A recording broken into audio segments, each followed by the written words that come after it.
Oscar films Bhaskar பல படங்கள் எடுத்திருக்காரு. குறிப்பா பார்த்தீங்கன்னா, ரஜினி ஹீரோவா நடிச்ச பைரவி படத்துடைய டைரக்டர் அவர் தான். அப்புறம் தொடர்ச்சியா பல படங்கள் பண்ணியிருக்காரு.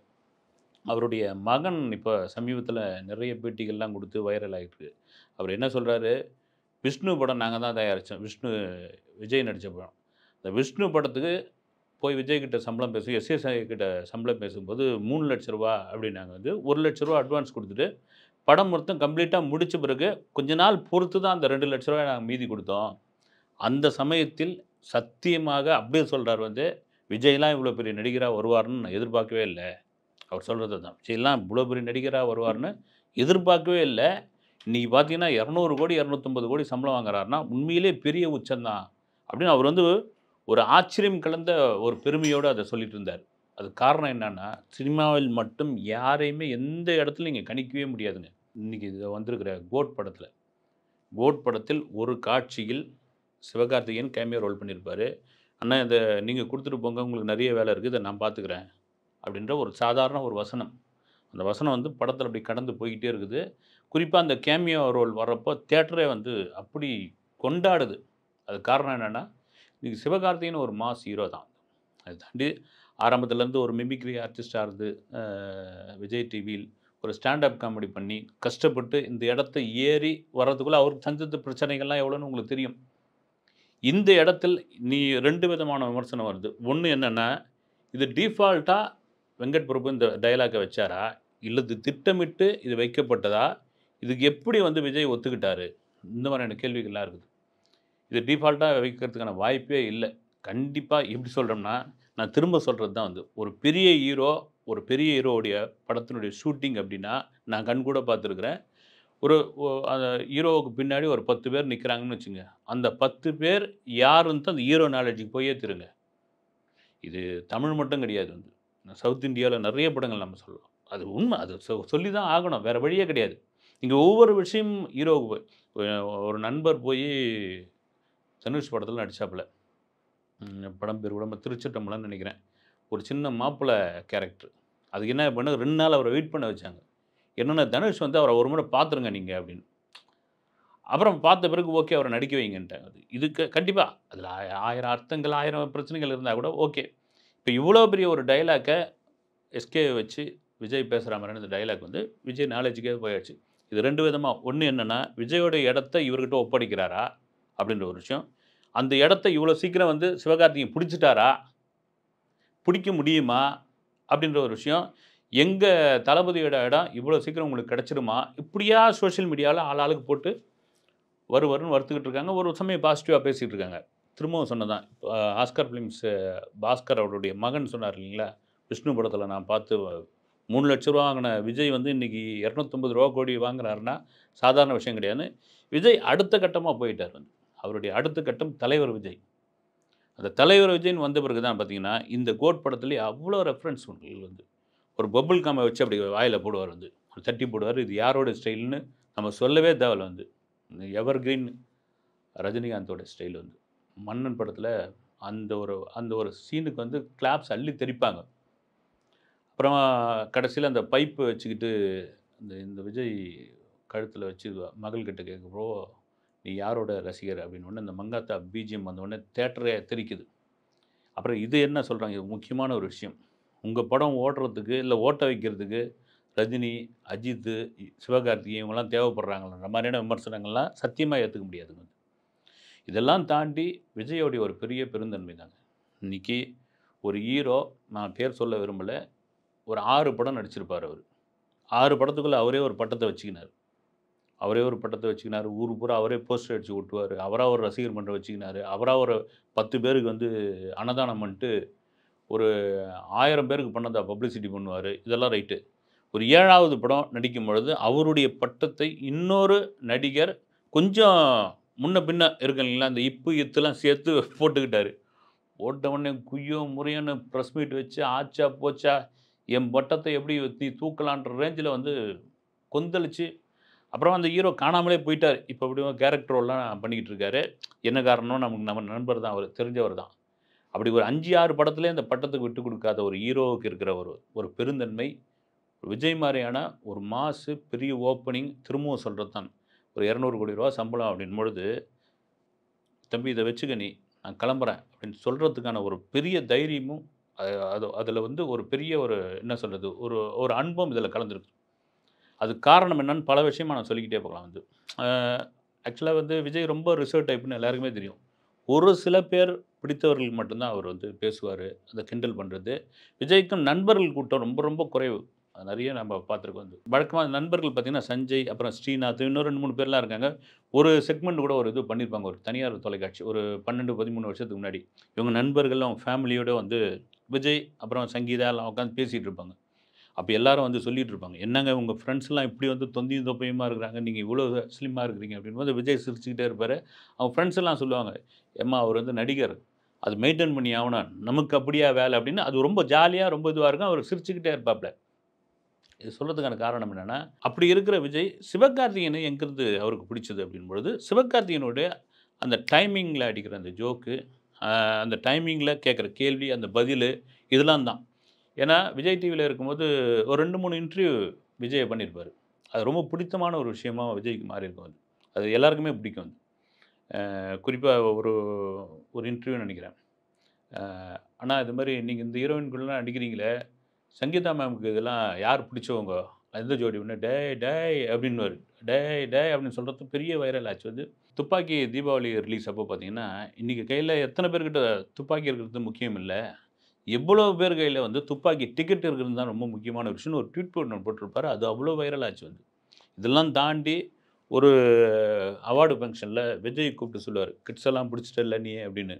அப்புறம் இன்னொரு இடத்துல நண்பன் படம்னு நெனைக்கிறேன். நண்பனா அதுக்கப்புறமா வந்து ஒரு நிகழ்ச்சி தொகுத்து வழங்கிட்டு இருப்பாரு. "ஏய் நீ தான் ஹீரோ ஆயிட்டல்ல உனக்கு என்ன இங்க வேல?" அப்படின்னு கேட்பாரு வந்து. "நீங்க சொல்லி தான எனக்கு ஹீரோன்ட்டு நம்பிக்கை வருதுன்னுவாப்ல." இதெல்லாம் சொல்றதுக்கான காரணம் என்னன்னா, விஜய்க்கும் அவருக்குமான அந்த பாண்டிங் ஏதோ விதத்தில நம்ம கூட ஒருத்தர பார்ப்போம் இல்லைங்களா? ரொம்ப நல்லவங்களா இருப்பாங்க. பிடிக்கவே பிடிக்காது. ஆனா சில பேர பார்த்தோனே பிடிச்சு போயிடும். அது என்ன காரணம்னு சொல்லவே முடியாது வந்து. அது மாரி தான். சில பேருடைய அந்த வளர்ச்சியெல்லாம் கண்டுபிடிச்சுருவாங்க அது. சரி இந்த நபர் வந்து கொஞ்சம் மேல வந்துருவாரு அப்படின்னு. அப்படி ஒரு ஒரு அவருக்கு வந்து ஒரு ஒரு சமிக்ஞை மாரி தெரிஞ்சிருக்கான்னு தெரியல. சிவகார்த்திகேயன பத்தி. இப்படி ஒரு வசனத்த கொண்டு வச்சு, "நீ பார்த்துக்கப்பான்னு" சொல்றதுக்கு ஒரு பெரிய துணிச்சல் வேணும். அந்த இடத்துல சிவகார்த்திகேயன் கண்டிப்பா மறுத்திருப்பாரு. உள்ளுக்குள்ள ஆசை இருந்தா கூட, "என்ன ஆகும் ஃபேன்ஸ் சும்மா விடுவாங்களா?" அப்படின்ற ஒரு விஷயம் தான். இதெல்லாம் தாண்டி இப்ப சோசியல் மீடியால நீங்க சொல்லிட்டு இருக்கீங்கல்ல, ஆச்சா, போச்சா எப்படி வந்து தளபதி இடம் வந்து உங்களுக்கு இவ்வளோ சீக்கிரம் கிடைச்சிருமா? அவர் வந்து ஒரு 68, 69வது படம் பண்ண போறாரு. சிவகார்த்திகேயனா ஒரு 20 படம் தாண்டி தான் பண்ணிக்கிட்டு இருக்கீங்க.